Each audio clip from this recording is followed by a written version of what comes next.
Okay. Thanks a lot. My name is Billy Hutchinson. I'm a respiratory therapist. I'm a clinical educator for CareFusion with the Revel ventilator. So we're going to go over the Revel ventilator, its functions, and how easy it is to use. Okay, so first we're going to look at the vent. It weighs 9.5 pounds, as is. It has what's called a 4-hour hot swappable battery. Hot swappable battery means when you pop it out, it has a little transitional battery, I call a watch battery, that will keep the vent running while you replace the battery. Okay? It's a 2-button release. You pull up the lever, you press the button on the back, the battery slides out. To put the new one in, just put it back in and pop it into place. Okay? So this is your battery. The other side, on the vent here, we're going to look at, you've got a little foam sponge filter here that comes out.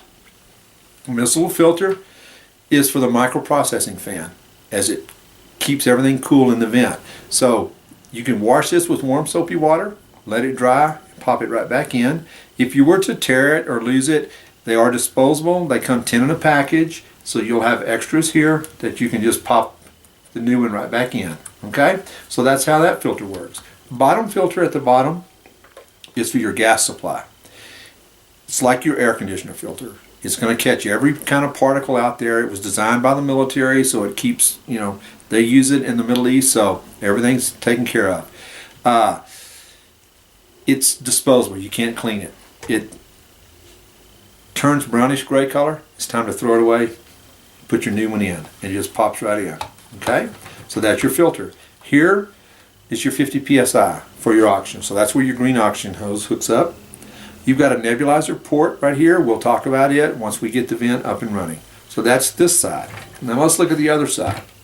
This is the exhaust port for that microprocessing fan that keeps everything cool. You don't want to block this one up. You want to leave it open. So you don't want to have anything right up against the vent. These are your main ports here. This is for your AC power supply. So you can plug in your vent right here. You've got an AC power supply with it.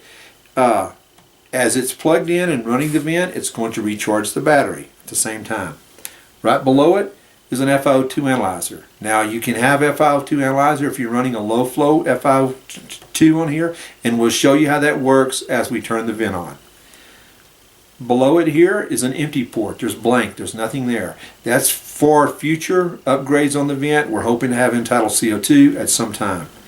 Right below that is pulse oximetry. Pulse oximetry we're not using. You didn't purchase that option. Most transport teams do not. That you can have pulse oximetry on your vent. That's more for your home care.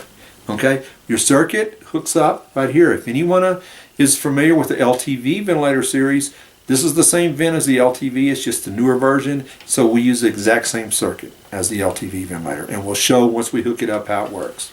Okay? So here's your vent. That's the package right there. You're ready to go. Everything's right here. Now let's talk about the circuit.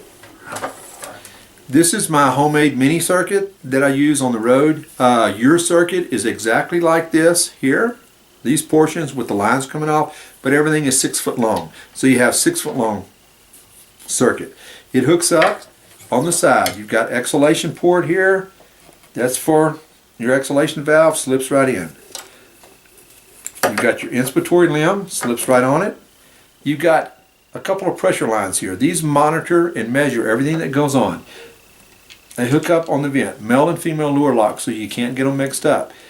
With these, these are very strong and they have a strong memory. If you turn them, they go right back to the home base. So my recommendation is to counterclockwise and let them feed themselves. And once they do that, do it without my glasses on. It feeds itself on and you tighten it up and you're all set to go. So everything's ready. You've got your circuit on your vent. Your vent comes with a test lung. Don't leave it in the box. Use it. Okay? And we'll show you why as we turn on the vent. Hook it up.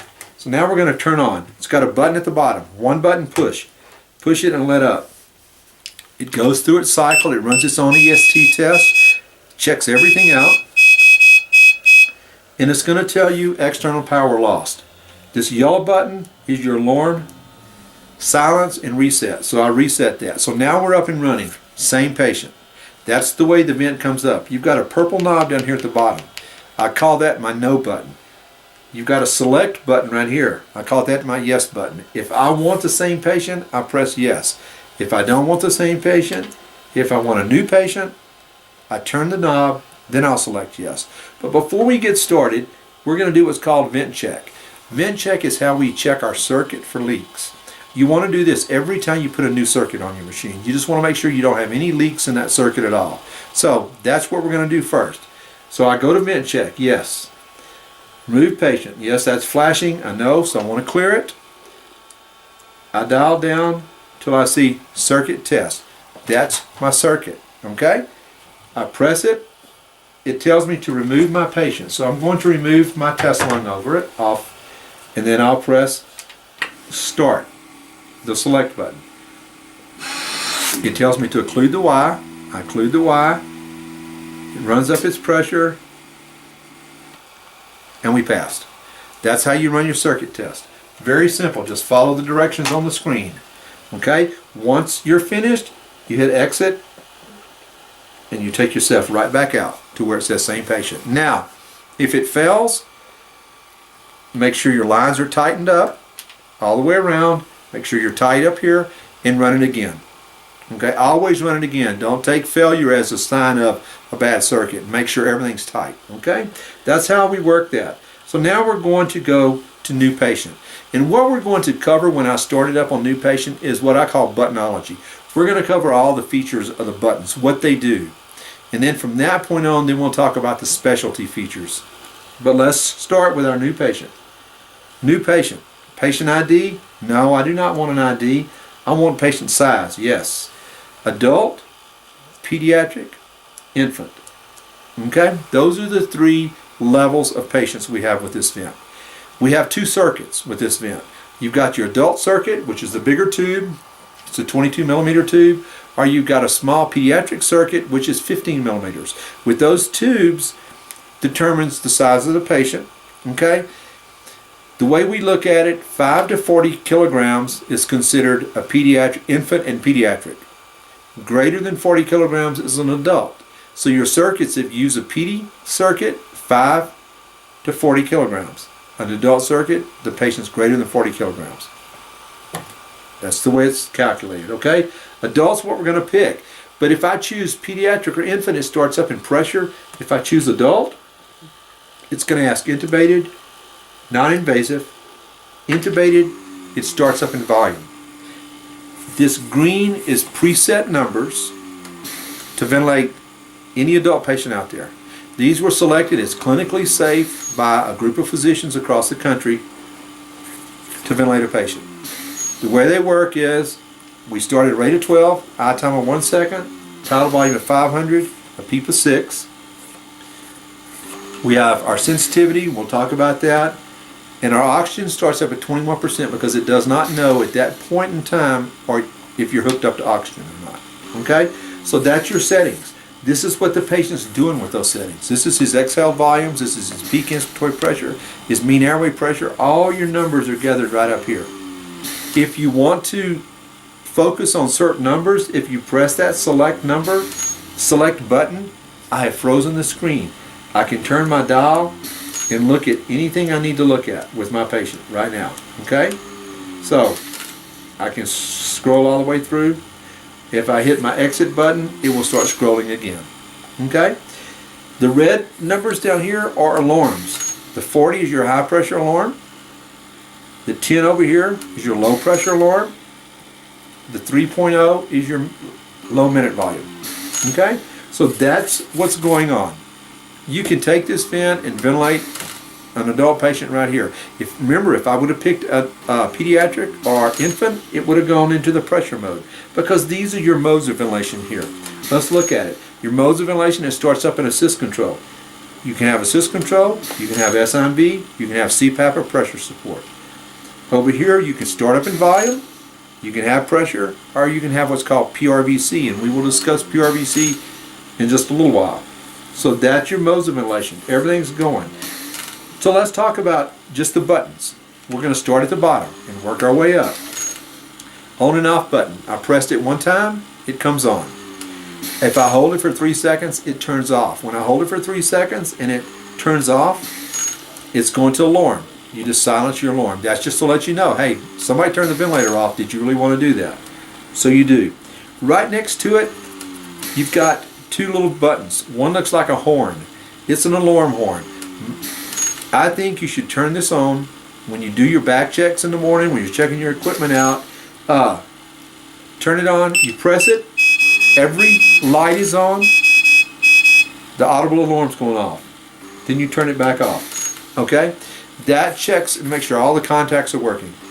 Now, it'll turn itself off after 10 seconds if you do not turn it off, but that's just a good check. Right below it, you've got what looks like a AA battery. Okay? What that is, it's your life of your battery on the side here. If I press this button here, I have green lights. Each green light's approximately 20%. So this indicates I have about 80%, but really that means I have between 60 and 80. By pressing this button here, this little AA battery button, if I press and hold it, it tells me my external power is removed, my docking station is removed, my transitional battery, the little watch battery is okay. The battery on the side is actually 74%. So that's 74% of this 4-hour battery is left right now. So that button is very valuable to you to press and check. Okay? Now, right next to it you have a group of LEDs. These little lights tell you how you're powering your battery. Your vent. If the top one's on, external power, that means I'm plugged into AC power. The next one, on right now, I'm running off battery. It's green. Once my battery gets to 20%, it turns orange and the vent alarms, and I can silence it. If that light turns to red, that means I only have 5% battery life in my vent alarms, and I can't stop the alarm until I either plug it into AC power or replace the battery. Okay? So that's what your indicator lights are for here. Over here, I have 3 more buttons. The first one is called control lock. Control lock, I push, the light comes on, I've locked my vent where I can't go in and make a change. Notice I press, I'm locked. Okay? That's important when you're loading and unloading an aircraft or an ambulance. It keeps somebody from just hitting buttons and making changes accidentally or on purpose, you know. Turn it back off, same way. Right below it is a button. It's called manual breath. Manual breath, you can give the same settings every time you push it. So anytime you want to give extra breath to your patient, you just push the button. It gives the same settings. It gives him that extra breath. So if he needs just a couple extra breaths, just push the button. Right up above that is what's called maneuvers. Maneuvers are how you would measure your compliance, your plateau pressure, and your auto peep. Okay? Those are very important in determining how sick your patient really is. Okay? And we're going to go over that in just a few minutes after we cover all the other buttons and we discuss some of the extra features. The next button over is a yellow button. That's your silence. Push it one time, it turns red up there. That silences your alarm. Push it the second time, it resets your alarm. Okay? Across here is your pulse oximetry. We're not using that. So let's go. Our alarms here, our green numbers up here. So let's just talk about individual buttons. Okay? If I want to change my volume, my rate, my eye time, anything I want to change, I press it. Notice it's the only one highlighted. When it's the only one I highlighted, I turn my dial and then I accept it. If I do not accept it, after 20 seconds, it goes right back to the original number. Okay? So all you do is push the button. If I want to change my eye time, I press the button. Okay? Same thing with volume. Press the button. So that's how we would make any changes to our settings. Okay? Now, those that are not highlighted are not active at this point. Okay? That's my pressure control and my pressure support. They're not active right now. A good thing with this vent is I'm in volume venting. I want to change over. I want to go to the pressure mode of ventilation. Okay? I can easily do that. But before I do that, I want to set the pressure I want to give. So say I want to give that pressure right there. I set it. Now I can change to pressure venting and it pops up the number I set. So you can preset your numbers before you switch to keep from giving high pressures, low pressures, high volumes, low volumes. You can set them ahead of time, okay? I want to go to volume. I want 500. Accept it. Now, I go to volume, there it is. So set your numbers ahead of time if you're switching a mode. If you just switch here, then you have to go in and switch. So switch it ahead of time. Okay? So that's how these all work. SMV, I press it. I go to SMV. Now I have pressure support. Pressure support is active when you go into SMV because that assists the patient, makes it easier for him to breathe with the vent. Okay, so that's why we use pressure support in SMV. Okay, so let's talk about our oxygen. We haven't talked about these two numbers. Let's talk about oxygen. Oxygen starts up at 21%. Remember, it's got its own built-in air compressor. I can press my button and turn it to whatever oxygen I want. I can turn it all the way to 100%. You know, I can give any number in between 21 and 100%. Okay, but I can also, for 21%, turn it to what's called LPS, low pressure source. Low pressure source, I accept. What I just did was open up this 50 psi valve here.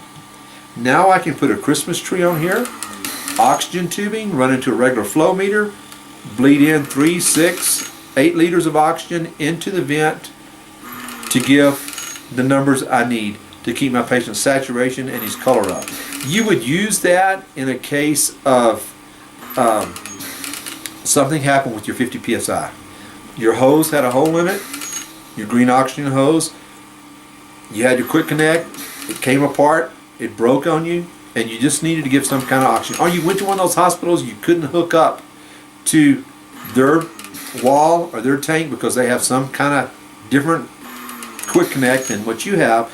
You can always just run off a regular flow meter just to bleed oxygen in. Okay, remember this vent has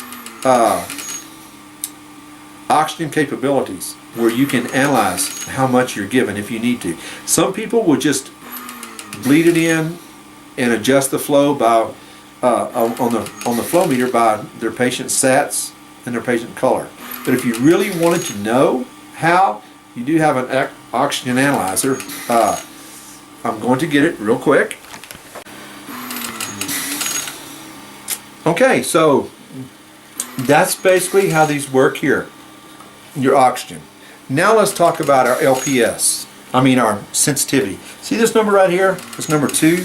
That's your sensitivity. That's how easy it is for your patient to get a breath from the vent when he wants a breath. This is not his machine breath, this is his breath. So every time he wants to take a breath, he pulls on what's called sensitivity. In this vent, it's called flow triggering. There's a flow going through the vent at all times. It's called bias flow. Bias flow is set up primary purpose to flush the CO2 out of the circuit. Okay? We're on a closed system, so we're flushing the CO2 out of the circuit. Your bias flow in this machine is 5. It's defaulted to 5. You can adjust it anywhere from 3 up to 10 with a default of 5. Okay? What this 2 actually is, when the patient exhales, the bias flow is flowing through, flushing out his CO2. When the patient goes to inhale and wants a breath on his own, he pulls 2 liters off of that 5 liter bias flow. When he pulls those 2 liters off, the machine senses that drop in bias flow, it gives a breath. So every time he pulls 2 liters off, he gets a breath. Very simple. It works great, but sometimes with this machine it works a little too great. And let me explain that. A 2 is pretty sensitive, okay? It's pretty sensitive to move it. You can be transporting a big patient, a 300-pound patient, sedated and paralyzed. You can have them intubated on the machine. Sometimes if you're in turbulent flight, you're bouncing around, if you're monitoring CO2, and a good example is, say you're monitoring CO2 and it's running in the 40s, and that patient is sedated and paralyzed, and he's bouncing around in that aircraft, before long your CO2 is going to drop all the way to the 20s. The reason being is the vent's what's called auto-triggering. It's given a lot of breath. That happens because you've got this 300-pounder laying flat on his back in an aircraft, sedated and paralyzed, and your turbulence, you're bouncing around, every time you hit a bounce, that weight on his chest compresses his lungs. And every time it compresses the lungs, it compresses it enough that that 2 liters is active. And the vent's thinking he needs a breath, so it's constantly giving him breath. Your patient could be set on a rate of 12, okay? So your patient on a rate of 12, and you look up and he's breathing 40 times a minute. You're blowing off his CO2. All that is, he's too sensitive. That number's a little too sensitive for a turbulent flight. Correct it by pressing it, turning it up to 4. Make it that much more difficult. Your patient's sedated and paralyzed. He's not wanting to breathe on his own anyway. He has no respiratory effort. The machine breath's all he needs. So now you've just made it harder for that turbulence to trigger the vent to give him a breath. Now what he's going to get is just his machine breaths. So this is very important. Okay? The way you can tell, I know sometimes your monitors measure respiratory rate, but also every time the patient takes an effort, see those little green lights flashing? That's your patient breath. That's not your machine breath. That's a patient breath. So anytime that light's flashing, you know the machine's giving him an extra breath. That's an extra breath. If he's breathing on his own, that's great. But if he's sedated and paralyzed, you shouldn't see that light flashing. If you see that light flashing, the machine's auto-triggering, automatically giving him a breath. Just raise your sensitivity up. Make it a little bit more difficult for him to get that breath. Okay? So that's what sensitivity is. Now, we talked about how you make changes here. You press, you turn, you push. The alarms work the same way. If I need to adjust my high pressure alarm, I press, I turn, I press. Okay? Just push it again and you set it. So these are your alarms. So that's the basic buttonology of the vent. That's how the buttons work. Every time you push it, you turn it, you set it. Remember, this scrolls through and tell you what the patient's doing. If you want to freeze on something to watch, you press the select button, you turn it. If you want to watch his exhale tidal volumes, watch his exhale tidal volume. It's going to stay on the screen until you tell it to move. You tell it to move by hitting the exit button, now it's going to start scrolling again. Okay? So that's your buttons. Now let's talk about maneuvers. Remember we talked about a maneuvers button out here at the bottom.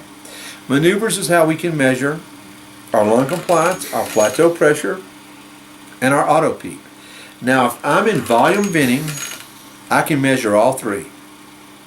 No problems, because I have a set volume.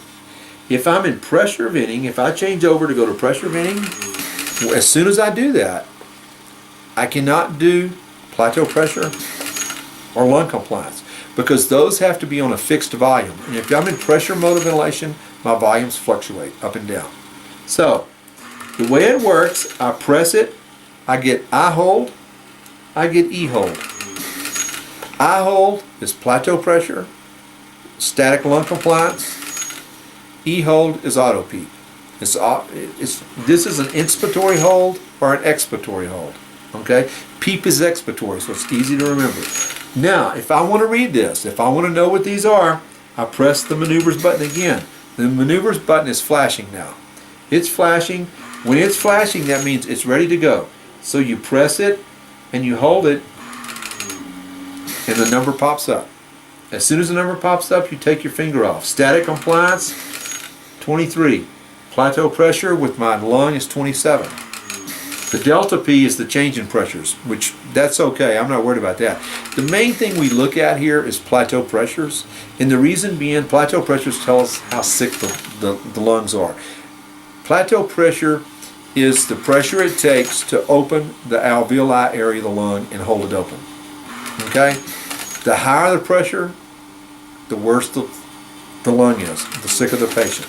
The numbers you can remember are less than 30, your lungs are good. My test lung is 27, it's good. Right now we're sitting here, ours are probably 25 to 30, somewhere in that range. We're good. Greater than 30, the patient is sick. Okay? His compliance factor of his alveoli is getting worse. It's harder, it takes more pressure to open them and hold them open, so he's sicker.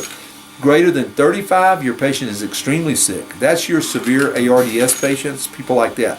where if you got a plateau pressure greater than 35, that patient is extremely sick and probably going to be in the hospital for quite some time. Okay, so that's what plateau pressure tells you.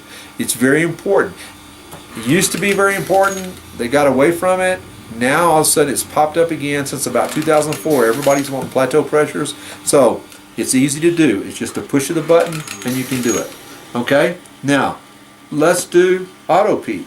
I turn the knob, I get to E-hold. E-hold's what I want. I press it. Again, it's flashing. Once it's flashing, it's ready. I press it. My number pops up. My auto peep, of course, is 0. I'm on a test line. My regular peep, it's showing 5 or 6, okay? So that's how auto peep works. Now what is auto peep?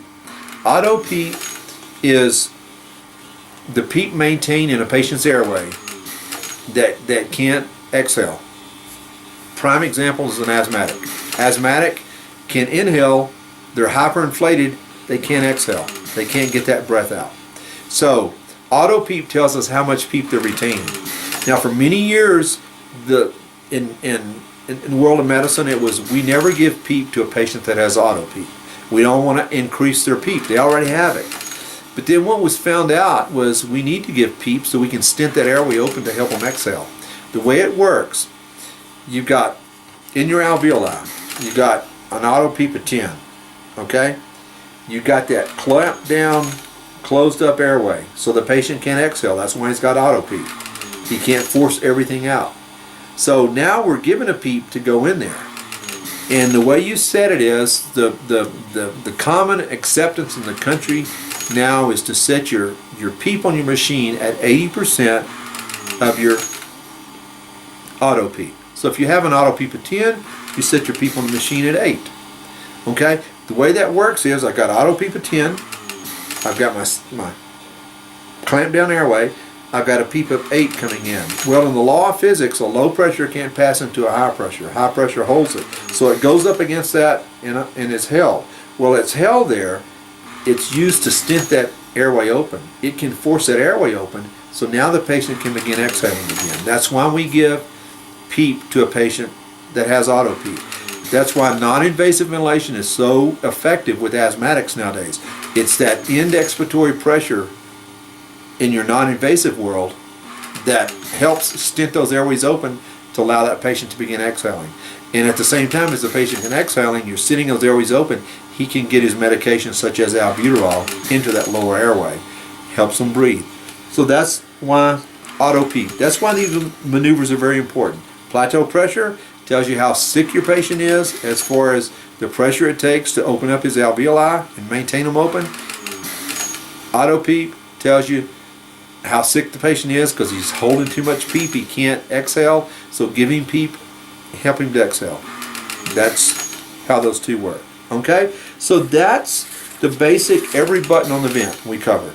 That's the basic stuff. This one we didn't cover right here, the PRVC button. So we're going to talk about PRVC, we're going to talk about non-invasive ventilation, we're going to talk about some of the submenu here. Okay? So, before we get into the specialty features such as PRVC and non-invasive, let's talk about the inside buttons that you don't see on the outside that are your best friends. Okay? These guys are going to help you out. You press and hold this select button or the yes button for 3 seconds and the word standby appears. Okay? Now I'm in the sub menu. Standby is the first thing on the menu. I want to go into standby. I press it. I confirm it. I'm going to standby. Notice I'm no longer delivering a breath. I can take my patient off. There's no loud whistling coming out. I'm not delivering anything. Okay?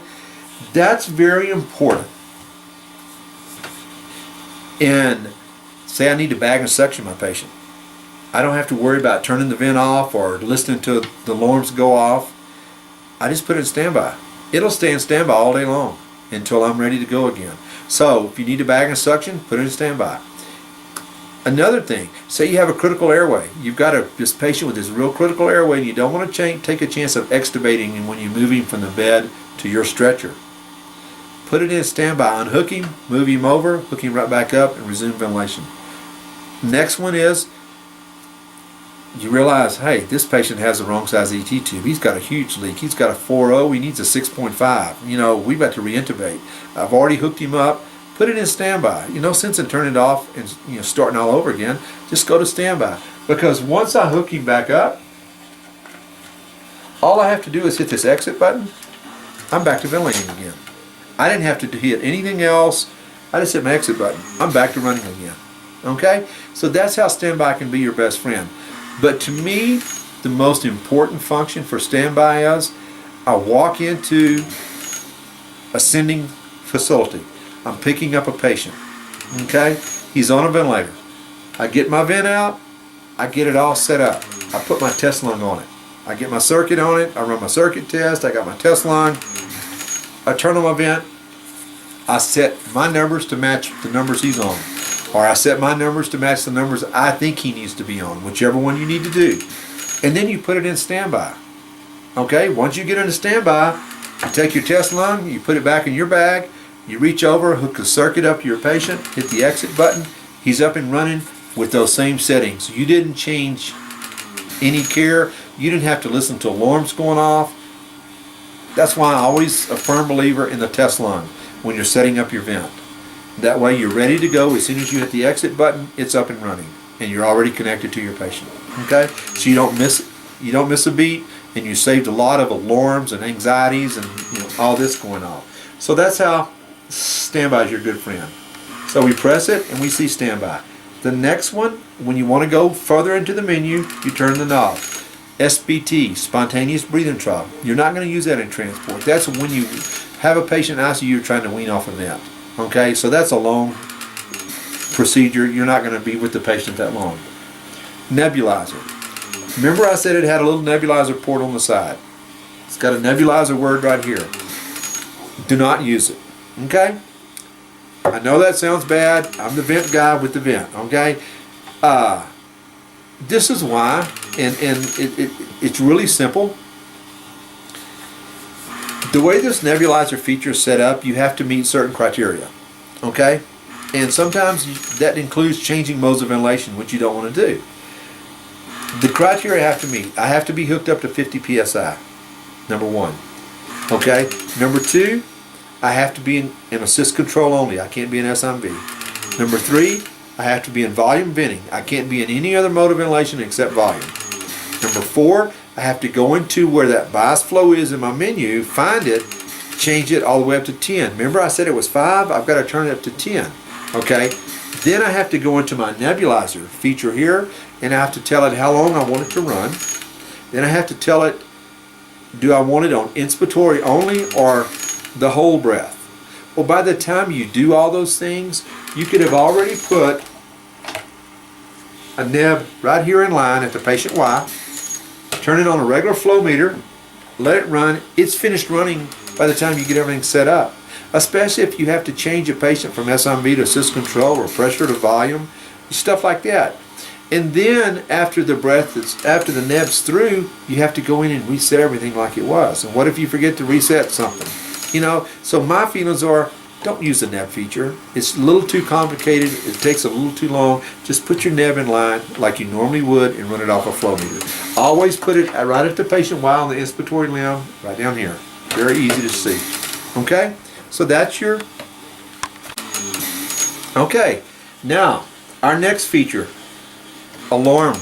Okay, we have nebulizer. Now we're going to go to alarms. There's only a few alarms on here we really want to cover, and we're going to show that. So let's go into the alarms. I go into it. Volume. Your machine is turned up to 85 decibels. That's the highest volume allowed by the FDA. I would leave it at that, especially in the transport world. I would not make any change. Our numbers are 1 to 6. 6 is the loudest. That's 85 decibels. Okay? Battery tone. Yours is turned on, and it will be turned off when you start using it. Okay? Reason being is, listen to this. Hear the beep? Okay. As you can see, mine is turned off. The reason I keep it turned off, because that will beep once every 60 seconds to let you know you're running off battery. Well, you know you're running off battery. You're not plugged in, plus the battery light's on down here. You know, that's what I call a nuisance alarm, and it can drive you crazy. It could drive you to the point where you're in the back of the ambulance or the aircraft and you hear that, and you're going to be checking your cell phone and you're checking your if you carry a pager, whatever, because you don't realize that's just a little beep on the vent, and you always wonder where it comes from. So you can turn that off, and it will stay off once you turn it off. Okay. So let's go more into the alarms. Apnea interval is set for 20 seconds. It can be turned all the way up to 60 seconds or down all the way to 10 seconds. I would leave it at 20 seconds and not mess with it. These are delays. There's 3 sets of delays. They're all turned off. Do not worry about them. You don't need those. Those delays are for like your LTACs, your long-term acute care facilities and stuff like that. You want to know when a patient alarm's in the transport world. So leave those on. Okay? These are the 3 alarms I want to talk about. Safety valve, high peep, and low peep. Okay? Safety valve. Safety valve is a pressure above your high pressure that will stop the vent from giving a breath to protect the lungs to keep from overpressuring. Okay? The default number is 10. I would leave it at that. You can turn it all the way up to 30. But the default number is 10, and I would leave it at that. That's 10 above your number here. My number here is 45. 10 above it would make it 55. What that means is the patient would have to high pressure 2 consecutive breaths above 55 and the machine would shut off. It would alarm. It won't turn all the way off. It will stop delivering a breath. It's like it's in standby, but it's alarming and flashing SVHP, safety valve high pressure.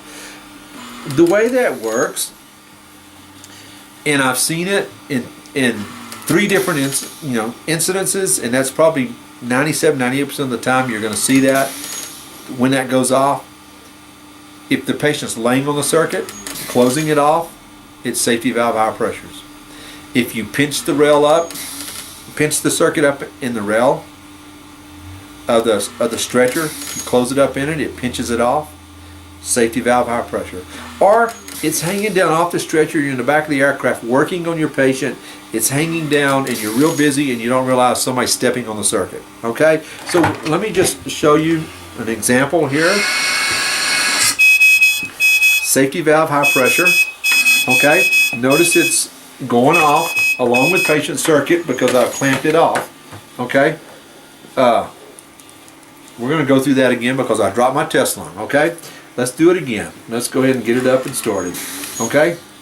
I'm going to press on it. It closes it off.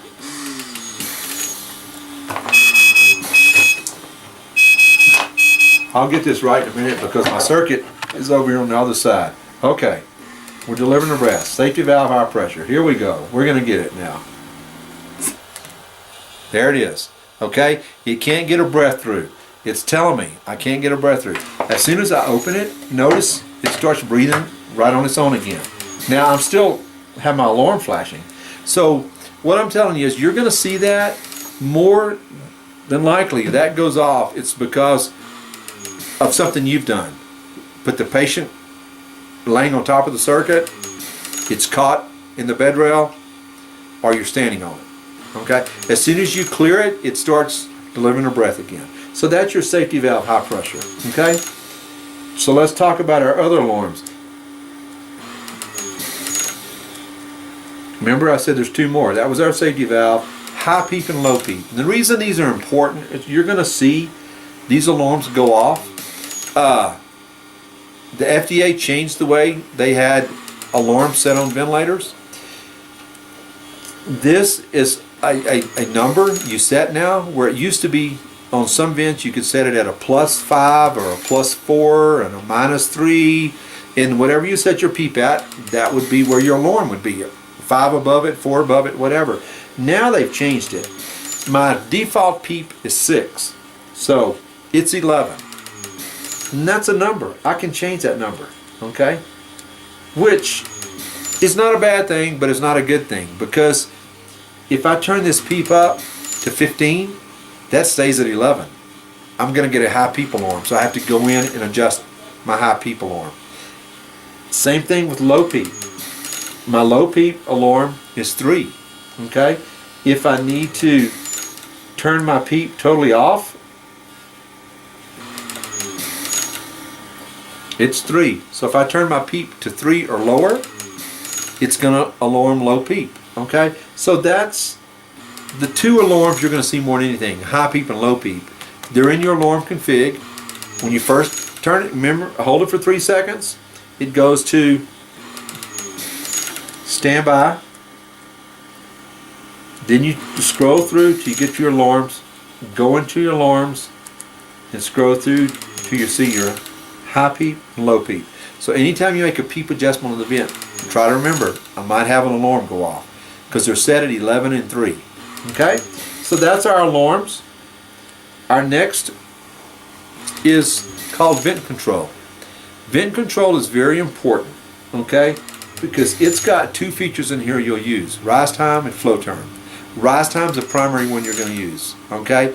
What rise time is how fast your initial flow is delivered to your patient, okay? So, I'm going to set some settings on the vent, and I'm going to show you what rise time actually does, okay? First of all, let's explain. Those features there, rise time and flow termination, they only work in pressure ventilation. Pressure ventilation can be regular pressure control ventilation, pressure support ventilation, CPAP, non-invasive ventilation such as BiPAP, and even in PRVC, that's a pressure mode ventilation. So these features only work because in volume venting you give an I time and you give a volume and you have a square waveform. It just goes up, gives it, and drops off. You can't make any changes, okay? You can't make any changes the way the flow is delivered. But in pressure vent, you can adjust how your flow is being delivered. And that's important. Let me show you why. I'm going to put my pressure here. I'm going to go back to assist control. Okay. Now, I'm in pressure venting right now, okay? Let's go ahead and do our 1 second I time again. We're going to set all the same settings back like we had it. So it's just easier for you to see this way. Okay, when I go to pressure venting on this vent, you have to remember, very important, these two are added together. So now my total inspiratory pressure is 30. So when I want to set my pressure ventilation, it's pressure above peak. You add those two together to get your inspiratory pressure. Okay, some vents doesn't work that way. This is what's called PEEP compensated. You need to add these two together. So I want a total inspiratory pressure of 30 here. So I put 24 and 6. The reason I want that is because it's easy to see. I have a 30 on this line up here, and that's where I'm hitting. I'm also going to show you my peak inspiratory pressure here. Okay, it's going to read 31, 30.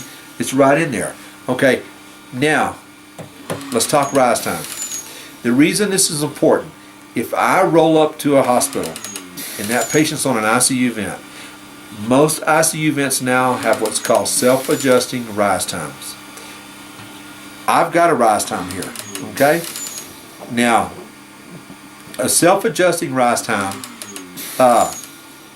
allows the patient to get whatever type of breath he needs, because those vents have what's called active exhalation valves. They've got an exhalation valve that's called active exhalation valve. A third of the way through a breath, that exhalation valve can make a change as to how that flow is delivered. A fast flow, a slow flow, it's reading that lung compliance and it tells exactly what's going on and it knows what that patient needs. That's an ICU vent. When you pick him up and you put him on your vent, even though this has those same features, they're not automated. You've got to adjust them. You've got to know where they are and make the adjustment to them. You can duplicate what he's getting, but you got to know how to do it. And that's what I'm going to show you right now. Why rise time is so important. Okay? Now I'm going to show you on the vent, and then I'm going to show you on my drawing just what rise time actually is. Okay? Rise time is that initial flow from the time I start my breath till I reach my peak inspiratory pressure, which is 30. It's not to be confused with I time. I time is the whole breath to the time that I'm finished taking in my breath and I start to exhale. Rise time is just that first part of the breath. How fast I go from 0 up to 30. Okay?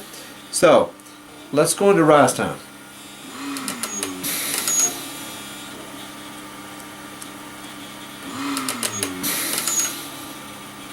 My rise time is set at a profile of 4. Okay? I want to set it to a profile of 1.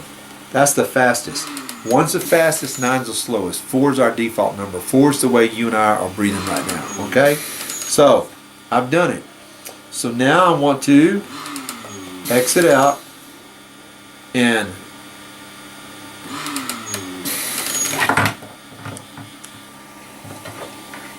my test lung is not cooperating tonight. I want to go to my XL tidal volume. Okay, I've got my number set at 30. I've got my rise time at 1. Okay, I'm getting 580, but almost 590 on my XL volumes. Okay, I'm wanting to show you right here, rise time. We're going to slow it down. We're going to go all the way to 9 and see what we do now. Watch my XL volumes now. Hear the difference in the sound of the vent. It's feeling so much slower, you know. So I was pushing almost 600 tidal volume. Now I'm pushing 440. I lost 160 cc's of tidal volume just by rise time. I didn't change any numbers on the vent. All these numbers stayed the same. I adjusted my rise time. That's important because if you walk into an ICU or an ER and that patient's on an ICU vent and you're moving him and you're matching his pressures up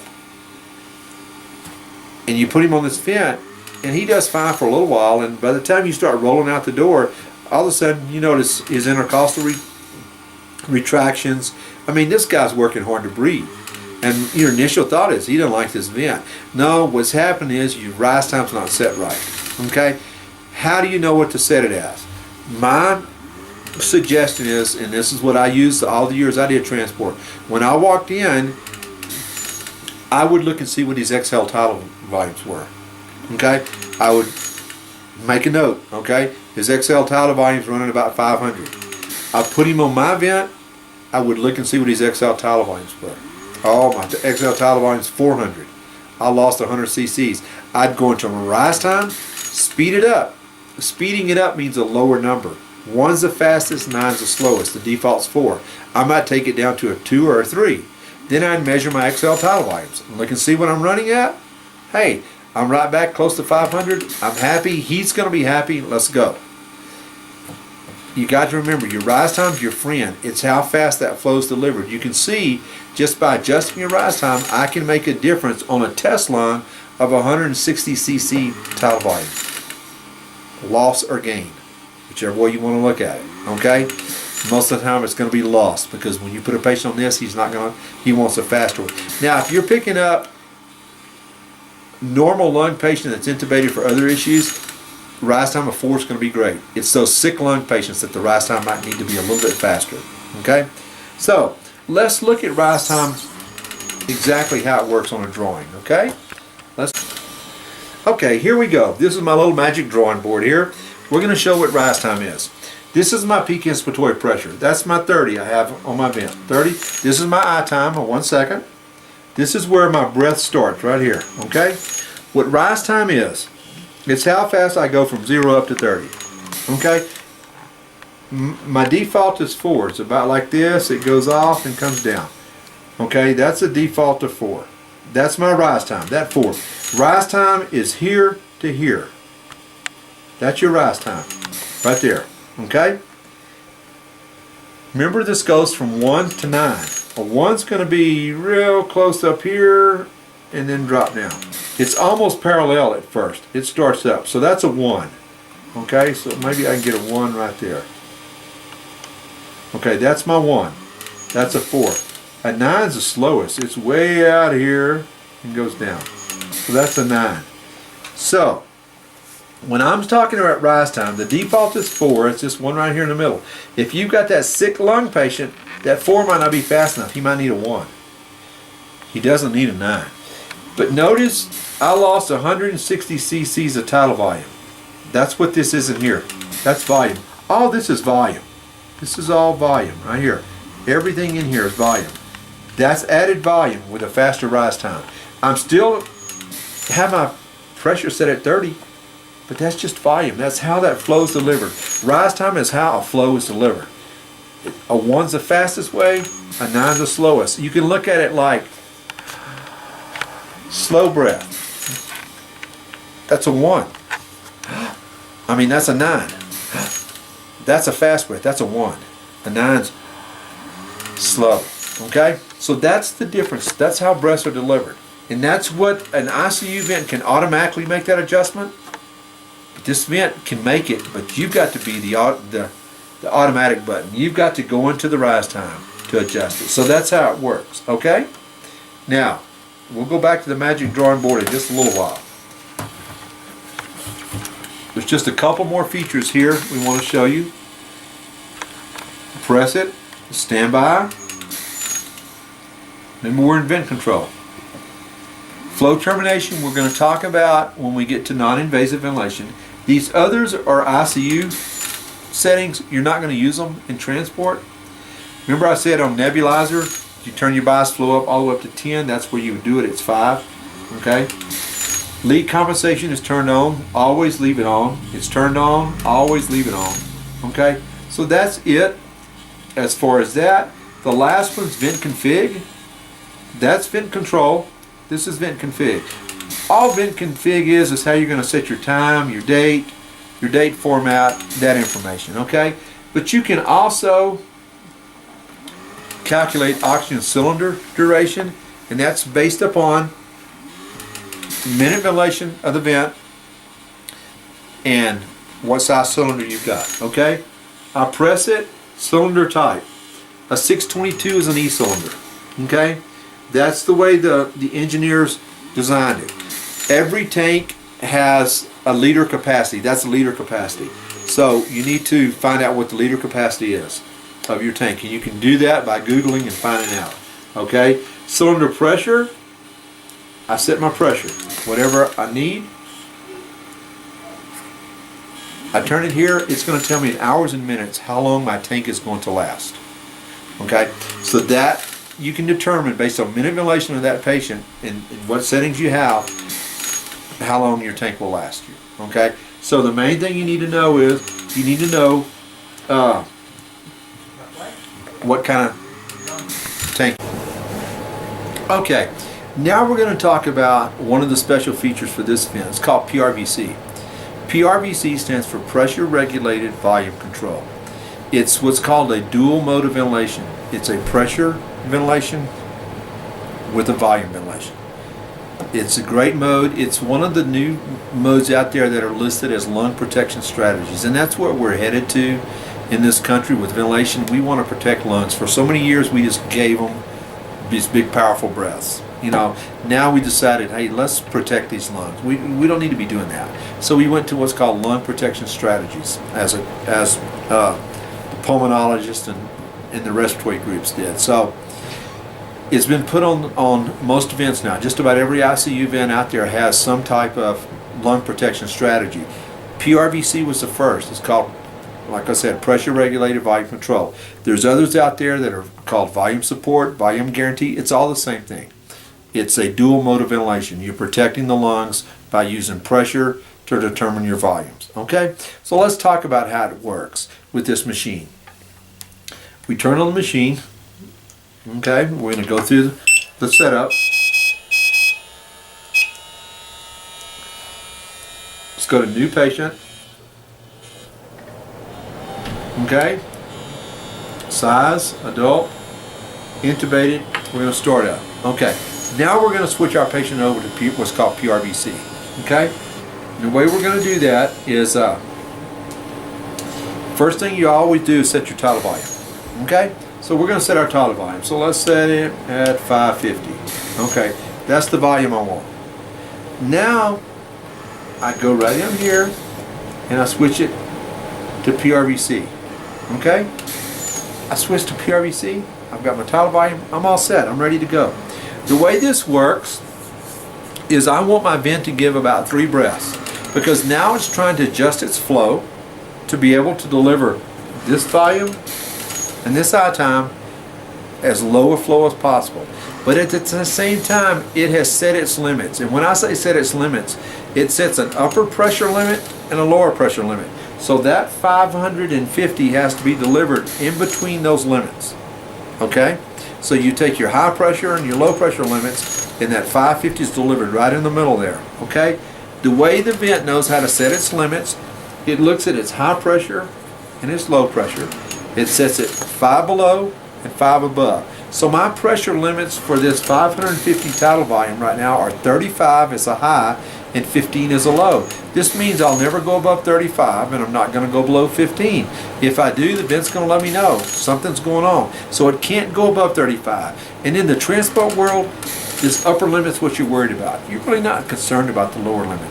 Lower limit means that compliance is doing good.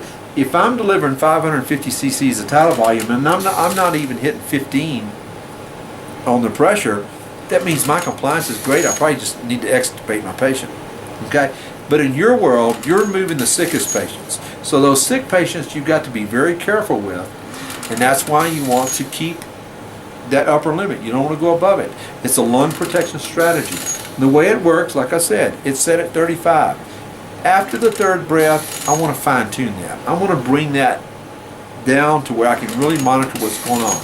The way you do that, press your select button, turn it to my peak inspiratory pressure.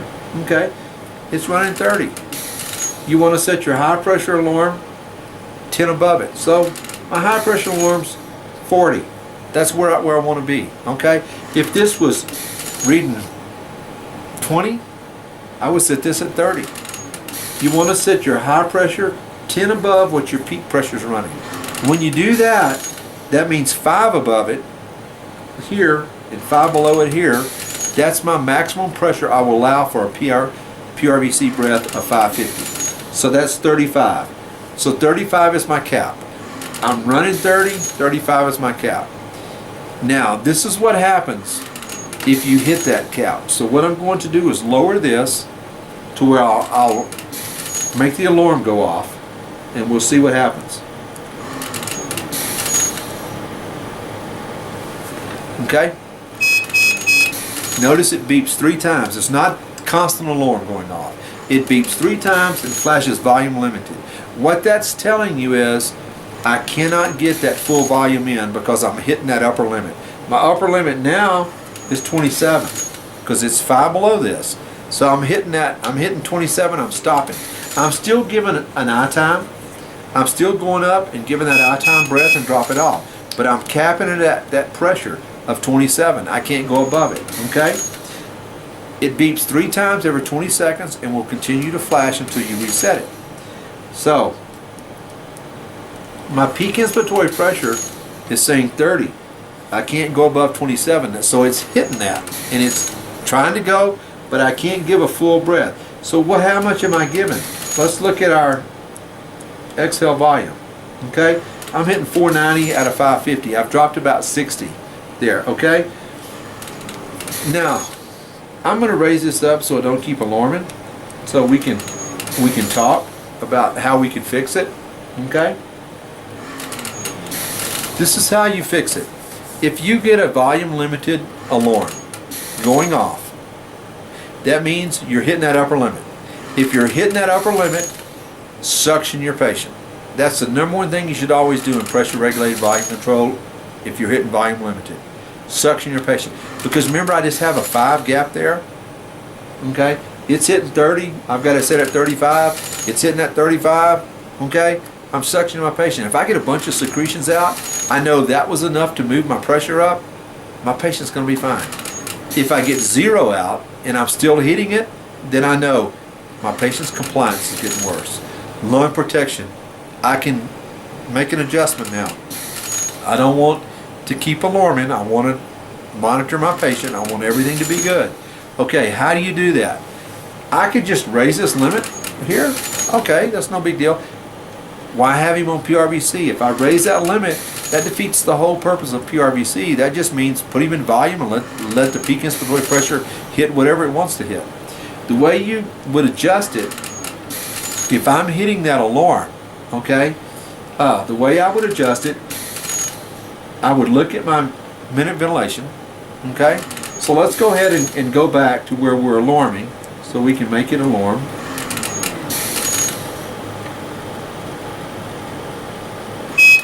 Okay, now it's alarming. I'm going to reset it. I want to look at my minute ventilation. Okay, it's going to run about 6.0. with this patient. Okay, so now I want to go look at my XL volume. We're going to say he's running about 490. Okay, when that happens, I'm not hitting my full volume. Okay, the way you correct it is, remember I looked at my 6.0 minute ventilation. I go back to my XL volume, it's running 500 now. I want to set my volume here to match pretty close to what my XL volume is. So the way I would do that, I would turn it down about 10 below. About 10 below, okay? I was running 500, I changed it down to about 490. Okay? You want to go about 10 below. As it's going, well, I want to even go lower now. Let's go to 480. Let's just drop it on down. Okay? Now, what did that do to my minute ventilation? Okay, I made that adjustment.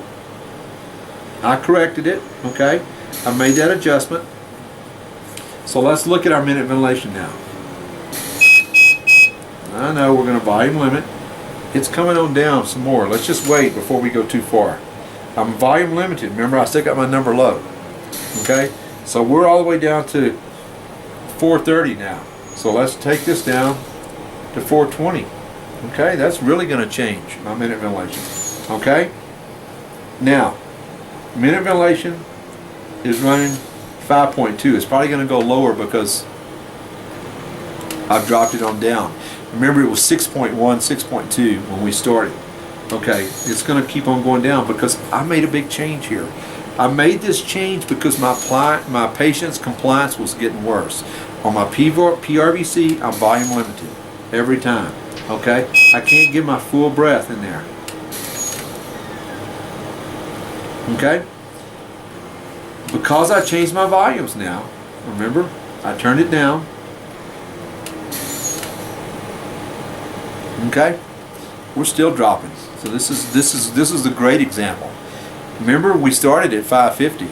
Okay, so we're dropping it on down. So let's take it to 400.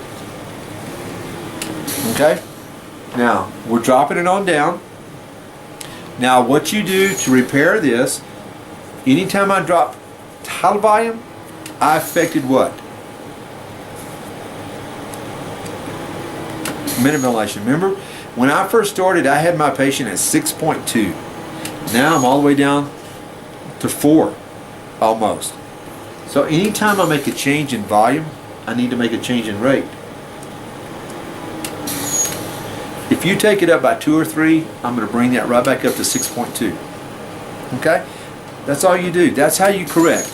PRVC is corrected. Suction. If you don't get anything out in the suction, okay? That didn't work. I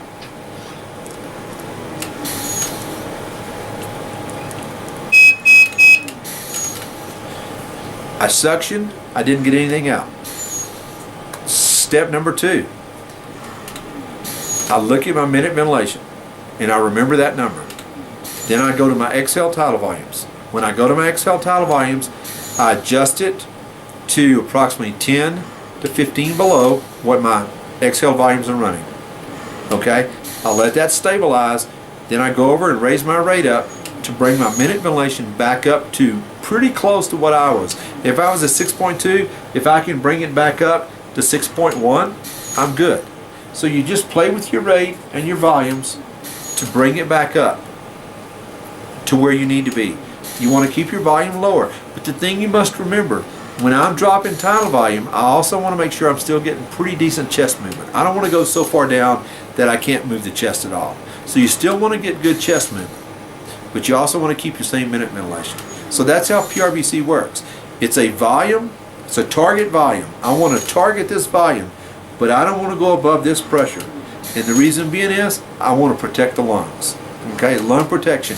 We get asked a lot of times, when do we use PRVC? PRVC is a great mode of ventilation for just about any patient out there. I always say, when do you not use it? Okay? You take a healthy guy that's out hiking in the rocks, involved in a car accident, something like that. You know, a healthy girl, she's out jogging, you know, gets hit by a car. You know, it's something, it's a trauma situation. why wouldn't you put a patient on PRVC to protect those lungs? Because first of all, you're not an x-ray person. You can't really see what's going on with them. You know they're pretty healthy. They're out working out somewhere and they were involved in an accident. Put them on PRVC. Give them that tidal volume, but give them those pressure limits so you're protecting their lungs. They've got enough other injuries, probably a head injury, maybe a fractured femur or something going on. You want to protect their lungs. So use PRVC. It's a great mode of ventilation for that. The only time PRVC really does not work, it's not that effective, I've got that patient that needs 100% oxygen and I can't get his sats out of the 80s. He's only sat in 83, 84%. I've got him on 100%. I can't, I've done everything. PRVC doesn't work well for that. The reason being is with PRVC, you can have a little bit of a fluctuating mean airway pressure because the volumes can fluctuate because it's trying to keep its flow as low as possible so that mean airway pressure can fluctuate. Oxygenation comes from mean airway pressure. Okay? So if you want to maintain a strong, steady mean airway pressure, a higher mean airway pressure, PRVC is not the mode you want to go in. So if I've got that severe ARDS patient, something like that I can't get their sats up, I wouldn't use PRVC on them. But I would use it for just about any other patient out there. I mean, it's a great mode of ventilation. So that's how PRVC works. So our next step we're going to talk about, and we'll turn the vent off as we get started here, is called non-invasive ventilation. It's very important because you're going to see more and more and more of it out there. Every base I go to, just about every transport team, they're seeing, when I ask the question, are you seeing more non-invasive? Oh yes, a lot more. It's proven to be effective, especially with like your CHFs, your asthmatics, patients like that. It's very important. But it's also being used a lot in hospitals now because it reduces hospital stays. It reduces the time in ICUs. It reduces the overall time in the hospital. So you're having much better success with it. And with the new healthcare acts coming out, they're really pushing non-invasive ventilation. So let's talk about where it got its start. And I always like to go into where it got its start because that helps you understand how to do it on our machine. Okay? I've got a mask over here, and I'll show it. This is a regular non-invasive mask. It's got what's called open ports on it. Non-invasive started up many years ago by a company called Respironics. Now it's Philips Respironics. They invented what's called BiPAP. BiPAP is an inspiratory pressure, expiratory pressure. Okay? They did a great job of it. They still do a fantastic job of it. They got 3 machines out right now that are doing great. One's a Trilogy, one's a V60, and one's a Vision. Okay? And those machines do a great job. Respironics did such a good job, they patented everything, the whole way things are done. Everything in their little box is totally patented. Okay? And they also trademarked their name, which is not good for the rest of us because now we can't call it BiPAP. We have to call it non-invasive ventilation. BiPAP can only be used by Respironics. Okay? So we're going to talk about it. It's a very simple concept. It's got an inspiratory pressure coming right in here, a single limb circuit going right in here, and the patient exhales right out this mask. Very simple. Yeah, I call it passive exhalation. He just exhales right, just like we exhale out our mouth, he exhales right out his mask. Okay? That works great. They're very happy with it. Okay? Respironics came up with a BiPAP machine and they put a little ventilator features in it, such as assist control and an eye time and stuff like that if it needs it. What the rest of the world, including CareFusion, has done is come out with a ventilator that has non-invasive capabilities. So is it as effective as a regular BiPAP machine? Probably not.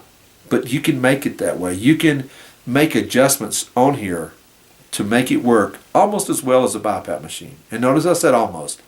But I'm going to show you how to do it. And I have a 4-step setup that I go through that makes it very effective. And the reason I go through those 4 steps is because my background as a respiratory therapist and as a transport therapist, I transported a lot of lung transplant kids coming in to be eval'd. And what you could not do was you could never intubate these kids.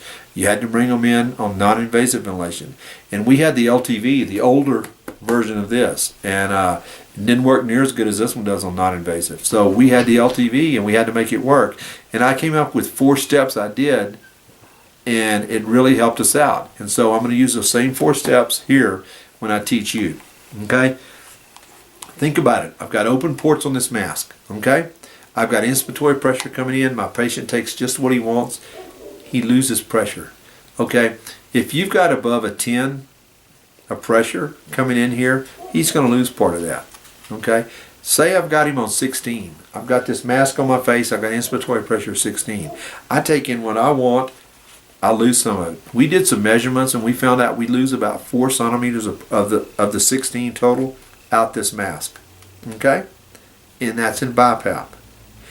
Because when I put my patient on this machine, I've got to close these ports.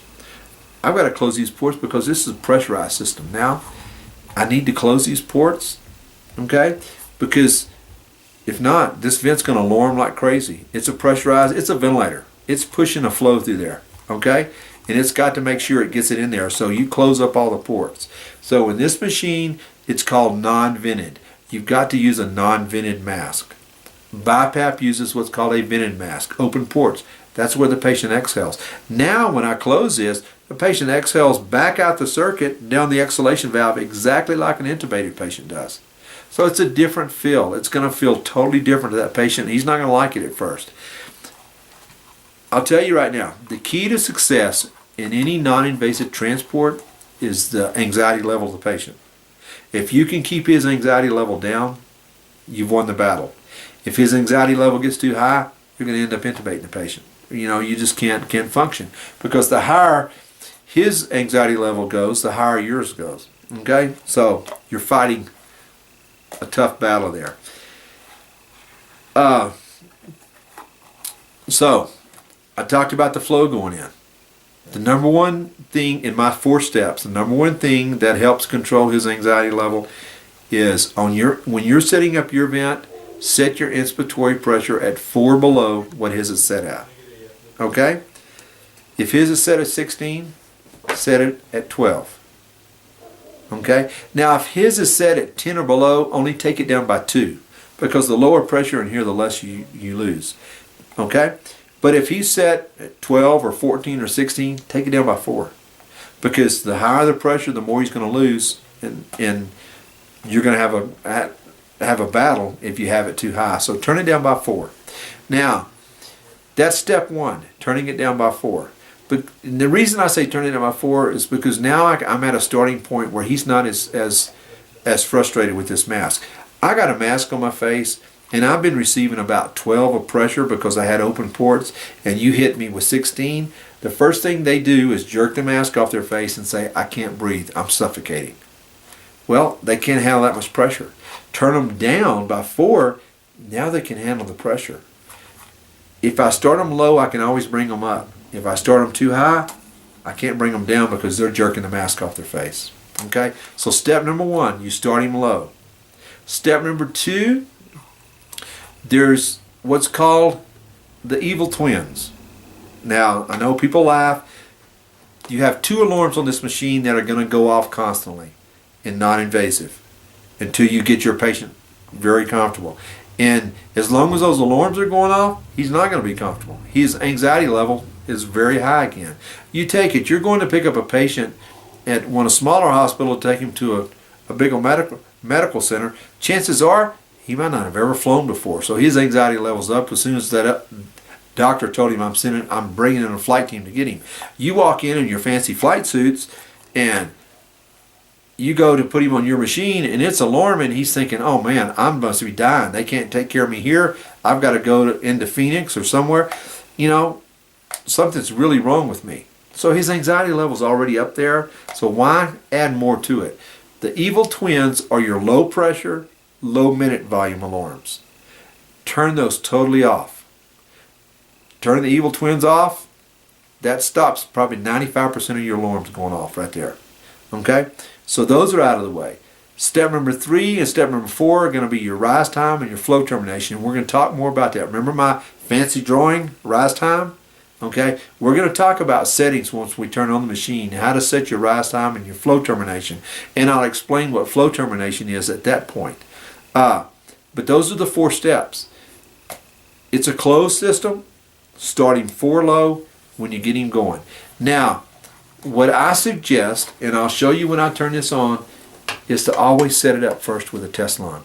Because once you set it up with a test lung, you got your alarms turned off, everything's set like you want it, put it in standby, you put it on the patient, and you're up and going.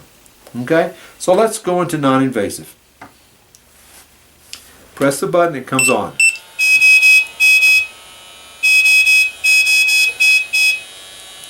External power loss. Okay, we're going to go to new patient. That's what I like. Okay. Size, adult, intubated, non-invasive. Non-invasive is what I want, yes. First thing it asked me, inspiratory pressure. Set your inspiratory pressure. Okay, so let's say he was set at 16.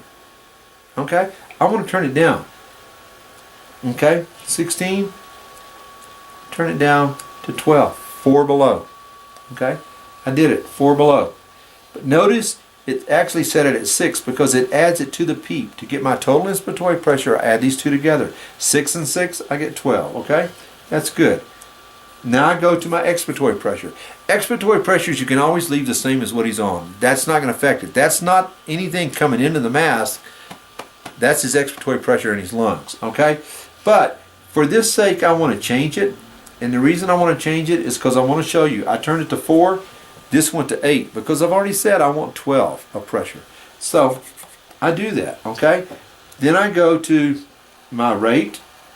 I don't want a rate, so I'm going to turn it all the way down. Notice this goes to 0, okay? Next one up is ventilate. So I'm going to reach over. Let's go. I'm ventilating my patient.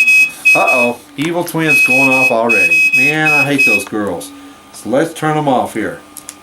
Right, low minute volume. Low pressure. Okay, that's out of the way. That's most of my alarms right there. That takes care of my alarms. Okay, now I did my first 2 steps. I started with 4 low and I got rid of the evil twins. Now I need to adjust my rise time. Remember where we do that? Press it and hold it. Standby comes up. Vent control, rise time. Our default's 4. I take him to 2. I take him to 2 because most non-invasive patients like a faster flow into their mask. They're air hungry. They want that extra flow. So I always set it at 2. You can adjust it after you get your patient all situated. I always start out at a 2. Okay? The next one up, flow termination. And I'm going to show you what flow termination is in a minute. But right now, it's defaulted to 25. The highest it'll go is 40. That's what I want. Okay? That's step number 4. So I finished. Starting 4 low, right here. Turned off the evil twins, right here. Set my rise time to 2, my flow termination to 40%. I'm ready to go. You're going to have success if you use these settings for non-invasive ventilation. Okay? Now, the primary key to success, or the first key to success, is controlling the leak. So make sure you get your mask on. If they already have it on, leave it on. Close the ports. Okay? An example of what can happen though is, say you got a patient with a heavy beard, and I know a flight team that this happened to. They tried to ventilate a patient with a Santa Claus beard with non-invasive. You can't do it. There's no earthly way possible you can do it. Because what happens, those hair follicles create a leak. And the more of them you have on your face, the worse it's going to be. So a light beard you can overcome. And the way you overcome it is use like KY jelly, or the lubricant they use for echoes or ultrasounds, any of that type of gel. You can seal off the leak for a while. After about 30 minutes it's going to wear off, so you can put more on there. But you can use that. But if you've got a patient with a heavy beard, you might as well either shave them or intubate them, because you can't overcome a leak. What happens with this machine, it's got a powerful little blower in it. Now this blower will blow up to 200 liters a minute. Okay? So if you've got a big leak, it tries to overcome that leak by speeding up the blower.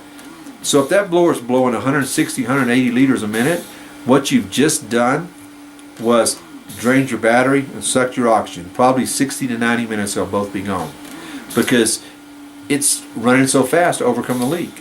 So that's why you've got to control your leak. You've got to get as much leak out of the way as possible. Okay? So that's what you do with non-invasive ventilation. Control your leak. Set the 4 things. Starting 4 low, turn off the evil twins, set your rise time to 2, flow termination to 40%. You're done. Okay? So that's non-invasive ventilation. You're going to have good success if you do it. Now I'm going to show you what flow termination is and talk about a new mask that you have here, okay? Just real quick. Okay, so now we're going to talk about, when we talked about non-invasive, remember step 4 was flow termination, exactly what flow termination is. That flow termination will decrease the patient's work of breathing, make it easier for him to exhale. So the way flow termination works, remember we said 40%, you turn it up to, you take 40% of your rise time. The rise time, so you'll take 40%. So we'll just say it's right across here. Run it all the way across. What happens as the patient's getting his inspiratory flow and it hits to that 40% of that initial flow, it's 40% of that initial flow, and he starts to exhale, the machine senses that and it lets him exhale. It stops that inspiratory flow at that point and lets him exhale. So it decreases that work of breathing. So that's what the 40 is. The 40 is a percentage of that initial flow. Once it reaches that point, if the machine feels resistance from that patient that he wants to exhale, it immediately stops an inspiratory flow and lets him exhale. That's how it decreases work of breathing. Your patient's not trying to exhale against an inspiratory flow coming in. So that's why you turn it to 40%. You want to give that patient the chance when he's ready to exhale. So that's what flow termination is, and that's how it works. Okay? So just remember, that's step 4, turn it to 40%. It helps him exhale. He doesn't have to fight an inspiratory flow on the vent. So that's how flow termination works. Now the last thing we want to talk about as we're finishing up here is this mask. Jason has just gotten these new masks in, and they're great. The reason I love them, you have no open ports. These are a totally closed system. It's a non-vented mask. So that means you don't have to worry about it. So if you have to use your own mask, you got a great mask here. You have no open ports. Okay? Another thing, let's talk about with the fitting of the mask. This is a great mask because it has a dual seal on it. Okay? This seal here acts as a barrier when you're preventing leaks. Now, the proper way to fit a mask, if you're having to start non-invasive, if you can always use the mask the patient's on, if you can close the vent, those open ports. If you can't, use this mask. Start it low, roll it up. Tighten the bottom, tighten the top. How tight do you go? It's pretty simple. If you'll just always remember the rule, look at this plastic rubbery seal on here, compress it about 50%. Because what you want to do, you want to compress it 50%. That way when that pressure's coming in, it's just like the patient's breathing, just like the mask is breathing on his face. It's just expanding off a little bit, but it's keeping in contact. If you close it too tight, if you push it too tight, what happens is you've taken this play out, so the mask can't breathe on the face, so it pops out. It creates leaks around the nose, around the eyes, everywhere. So you want to compress it about 50%, and that way to let it breathe. If the patient turns, it just rolls with him. You don't have any issues with that. That's how you can control the leaks. 50% of the compression here, no ports. Your circuit's going to fit right into the end of the mask here. You have no issues with that. This is a good mask. I'm glad Jason found it for y'all. Okay? So that's it. That's our non-invasive presentation. That's our ventilator presentation. And thanks a lot. We were talking about our FiO2 analyzer, how you can put it in line and measure. So we're going to show you how to do that. First of all, this is what you get. And this is actually yours right here. It's called a fuel cell. This is the T-piece that goes in line, and this is the plug that plugs into the side of the ventilator. Okay?